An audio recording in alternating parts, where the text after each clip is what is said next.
Hello बच्चों, चलिए प्रश्न देखते हैं। विस्तृत छिद्रित काष्ठ व वलय छिद्रित काष्ठ के लिए क्या सत्य है? वलय छिद्रित काष्ठ थोड़े समय के लिए अधिक जल का परिवहन करती है। विस्तृत छिद्रित काष्ठ अधिक जल का परिवहन करती है। आवश्यकता के समय वलय छिद्रित काष्ठ जल परिवहन करती है, अधिक जल परिवहन करती है। विस्तृत छिद्रित काष्ठ कम विशिष्टीकृत होती है, परंतु यह तीव्र गति से जल परिवहन करती है। आइए जान लेते हैं यहाँ पे हमारे प्रश्न की मुख्य अवधारणा।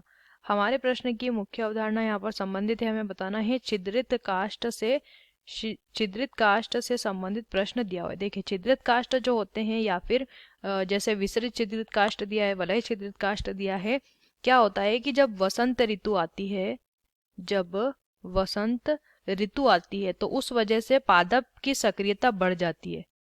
किसकी सक्रियता बढ़ती है? उसकी पादप की सक्रियता बढ़ जाती है। पादप की सक्रियता बढ़ने की वजह से ये जो काष्ठ होता है, इस काष्ठ की गुहा, इस काष्ठ के अंदर क्या पाई जाती हैं? इस काष्ठ में जो वाहिकाएं होती हैं, इन वाहिकाओं की गुहा जो है वो चौड़ी हो जाती है, और चौड़ी होने की वजह से इनमें जल का संवहन जो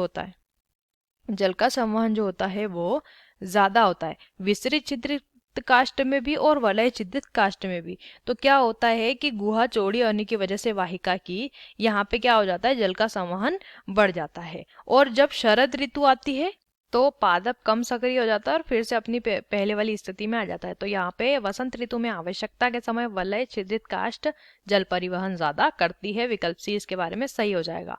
वलय छिद्रित काष्ठ थोड़े समय के लिए नहीं, आवश्यकता पड़ने पर। विसरित छिद्रित काष्ठ में अधिक जल परिवहन करती है, यहाँ पे ये भी सही नहीं करेंगे। और विसरित छिद्रित काष्ठ कम विशिष्टीकृत होती है, परंतु ये तीव्र गति से जल परिवहन करती हैं, ये भी इनके बारे में सही नहीं है। दोनों ही क्या करती हैं? आवश्यकता के समय जो है जल परिवहन करती हैं। विकल्प सी सही हो जाएगा। आशा करते हैं आपको उस प्रश्न का उत्तर समझ आया होगा। धन्यवाद।